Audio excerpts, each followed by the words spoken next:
Welcome, advocates, to another episode of the Leading Equity Podcast, a podcast that focuses on supporting educators with the tools and resources necessary to ensure equity at their schools. Today's special guest is John B. King Jr.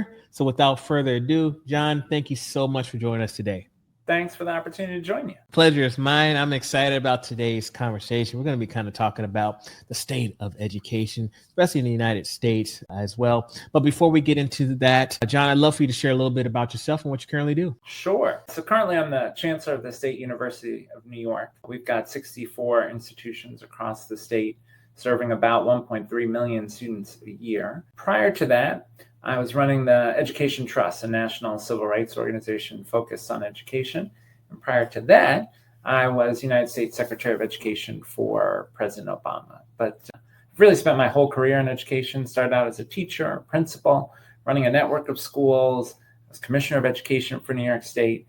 So all different roles within education, all focused on equity.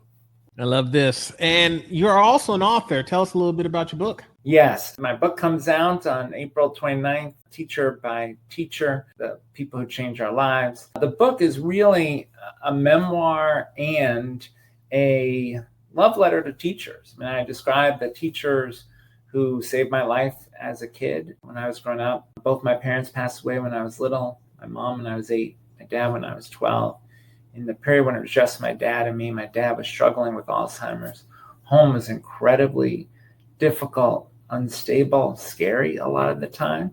And the thing that saved me was school. And even after my dad passed and I moved around different family members, different schools, it was always teachers who gave me a sense of hope and purpose. So I really try to share the difference teachers made for me. I tell their stories. And then I try to talk about some of the amazing teachers I've been privileged to work with throughout my career. Oh, man, thank you for sharing, by the way. And folks, there's a link in the show notes. Make sure you grab a copy of the book. I'm interested in learning about your story as well, and just kind of seeing how, sometimes we have things happen in our lives and we utilize those as reasons why we're not where we would like to be. But it sounds like you utilize those moments, even though they were tough moments, but you say you're the Chancellor. You have a lot going on, and I'm just glad to hear that. So again, thank you for sharing. Thank you. So let's get into it, because you have experience working in presidential experience with President Barack Obama, and currently in the state of the United States, we have a lot of changes that are happening in regards to education, the Department of Education. I think when we first kind of got in touch with your publicist a couple months ago, we were on the verge of our education department being, taken away, lack of better words. So I kind of want to get your take on this, just because you've worked in previous administration.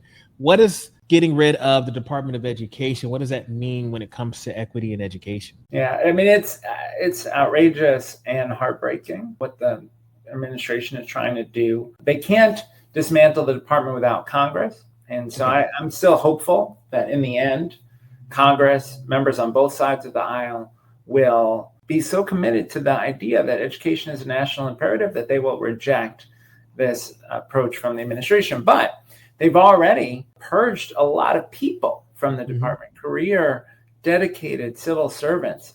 There are half as many people working at the department today as there were on January 20th. Part of the reason that is so heartbreaking, beyond the terrible cruelty to the people who work there, is that it really is a threat to education equity and educational outcomes for the country.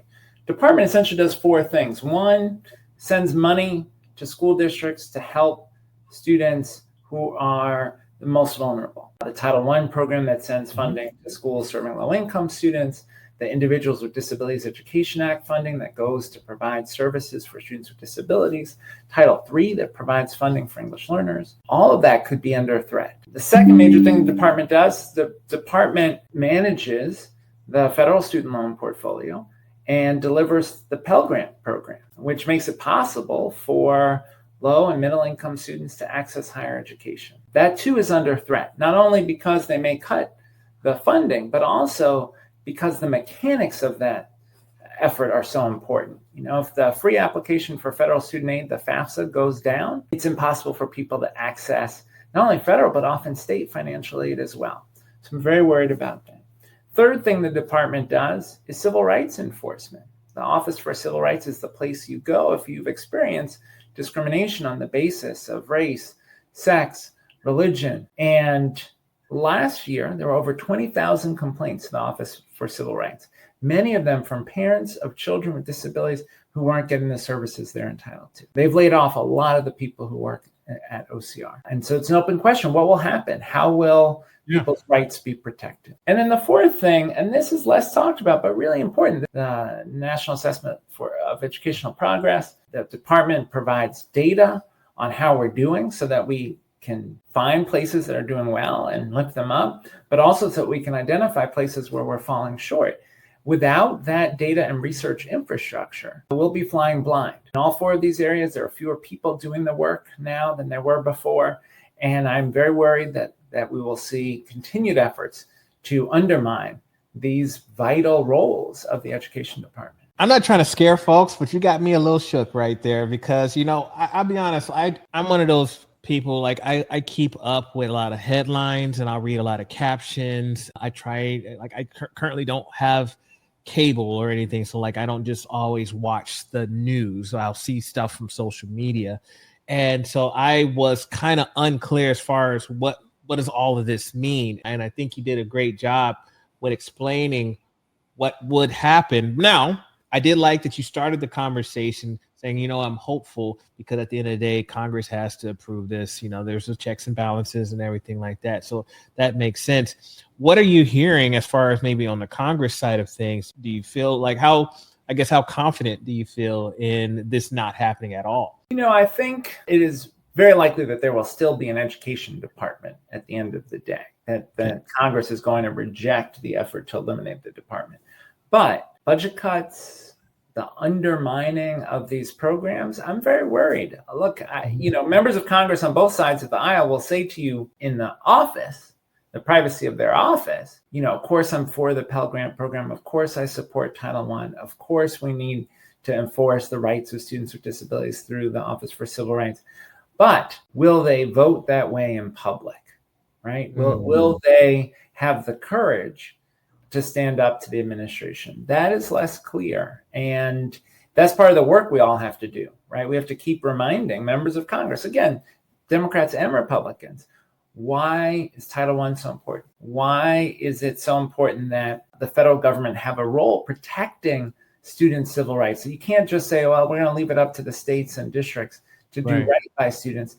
The history shows us states and districts don't always do that, and you need the federal government to be a protector of civil rights. Yeah, and I'm glad you brought up that point, right? Because people are like, oh, we'll just leave it up to the states, but that's the reason why the Department of Education is here, because they weren't doing those type of things.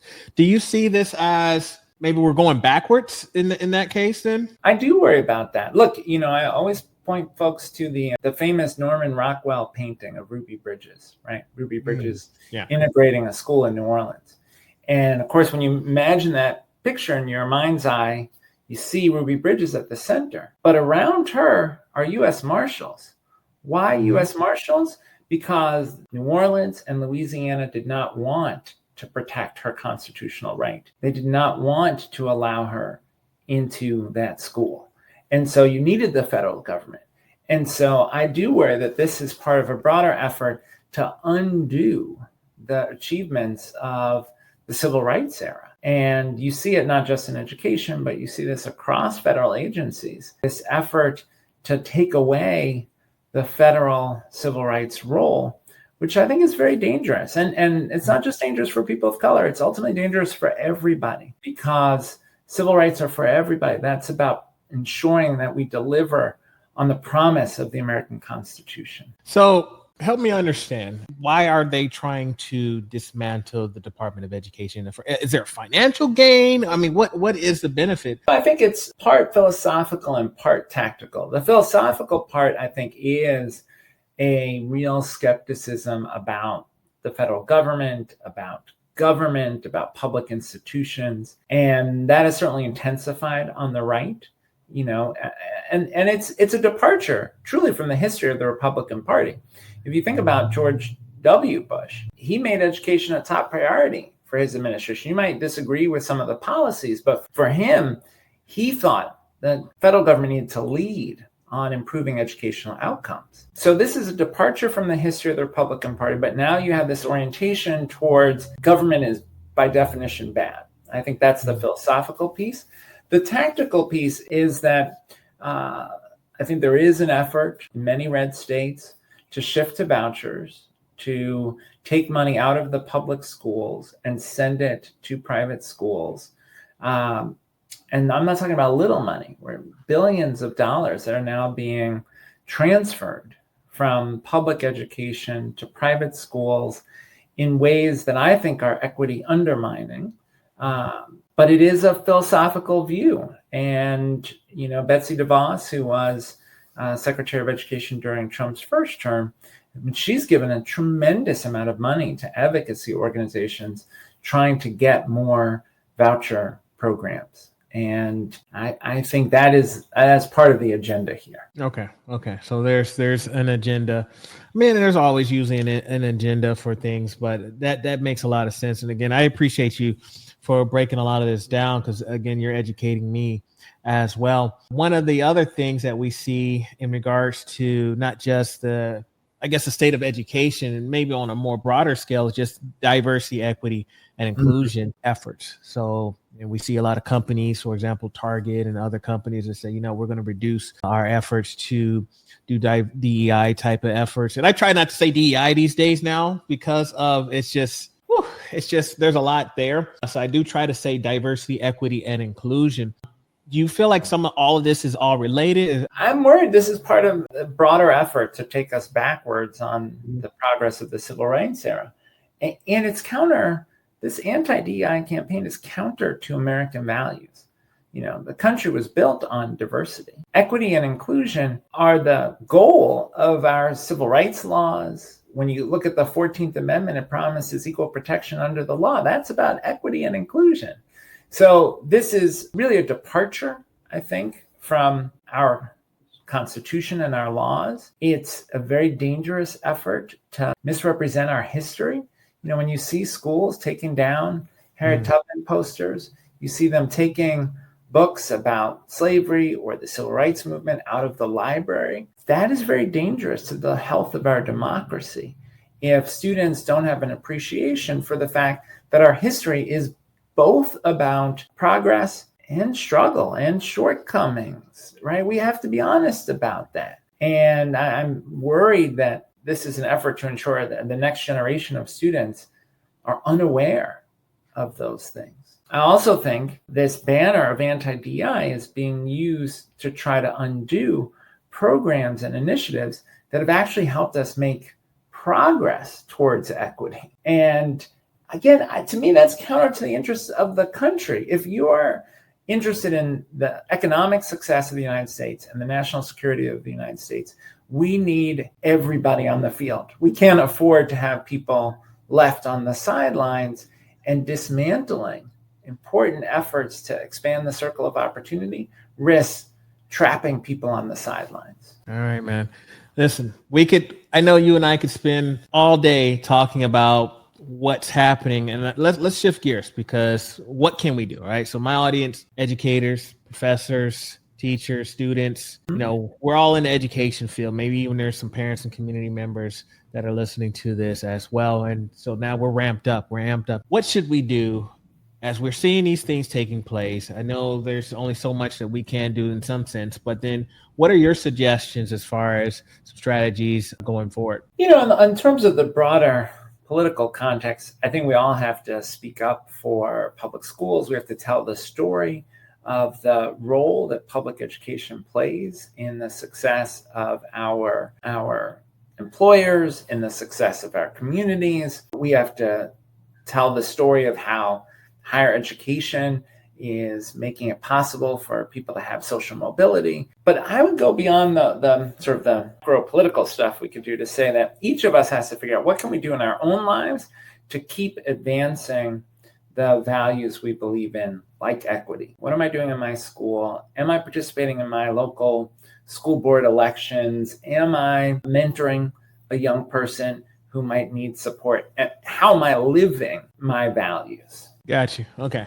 So there's things that, again, like you said, there's outreach stuff, but then how am I displaying, I'm one of those people that says what we do can spread, right? So like if another teacher, if another person sees my actions and see, oh, okay, this person seems to be an advocate or support of certain groups of people. This person speaks up, and this person, and that kind of can spread. I talk to a lot of teachers that say, I'm the only person in my school. I'm the only person that feels this way. And I feel like a lone wolf. And I always try to tell them, look, I bet you there's other folks. If you're not having these kind of conversations, there's other folks that might feel this way, or you can always tap into online resources and groups and things like that. Are there any particular resources that you can think of, maybe online, or even just, again, look for local such and such groups or clubs that you could recommend? Sure. A couple, I'd say, go on the website for the Education Trust, edtrust.org. They do a tremendous amount of work on civil rights and equity issues all across the country. Sign up for their newsletter. I'd say there's a national organization called Education Leaders of Color, EdLoC, that tries to bring together folks who are principals, superintendents, leading nonprofits in the education space. They do conferences. That is a very strong and I think important community.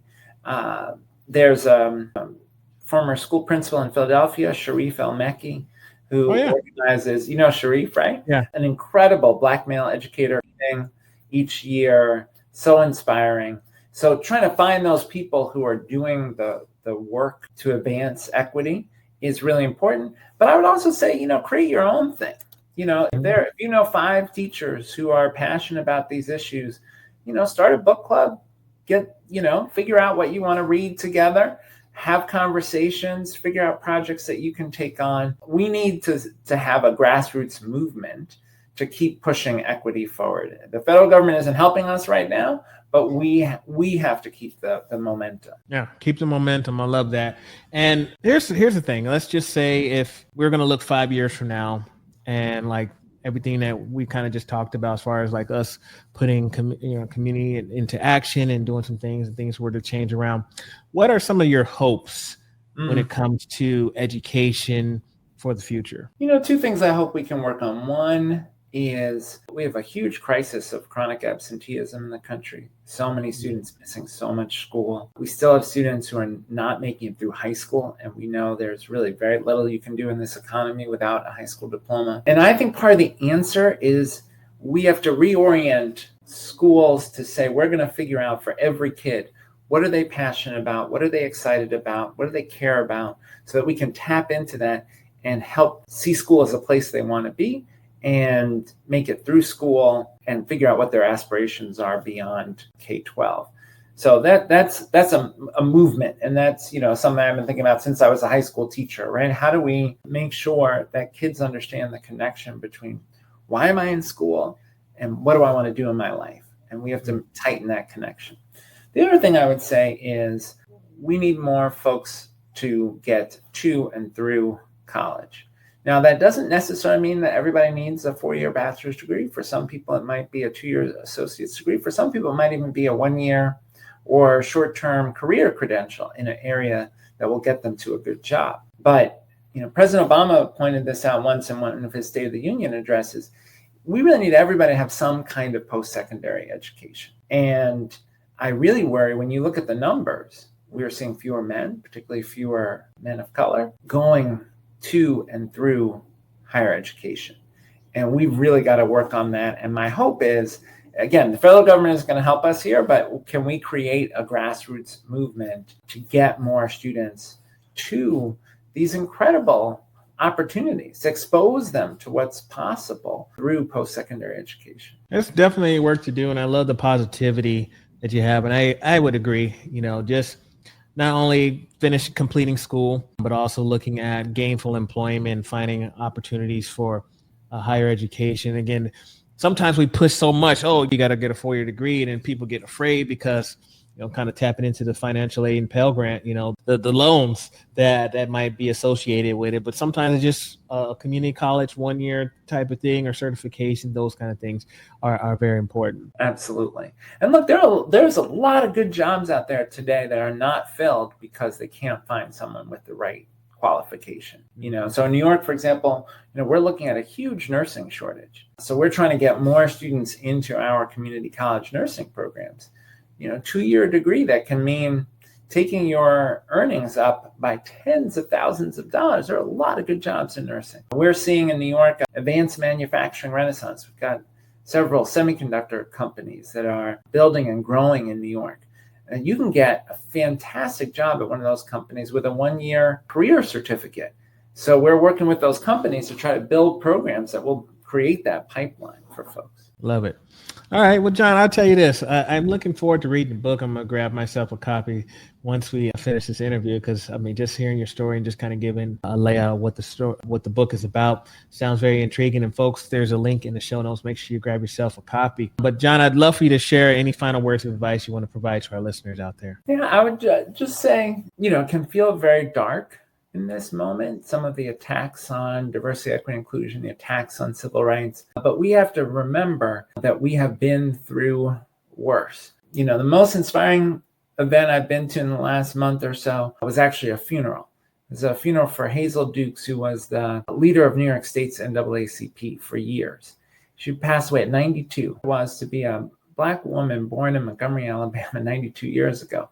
And the perseverance and resolve and intestinal fortitude she had to have to go from that beginning to becoming one of the most powerful civil rights leaders in New York and in the country. Secretary Clinton spoke at the funeral, Governor Hochul spoke at the funeral, Mayor Adams spoke at the funeral, and there were thousands of people there, and they were there because she every day fought to try. She did it through her personal interactions with the number of people she mentored.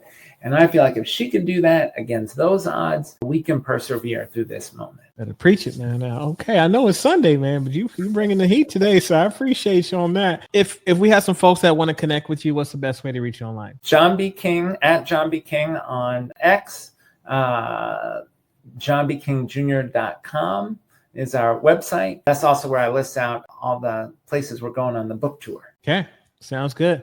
Well, John, it's been a pleasure. Thank you so much for your time. Thank you so much. Take care.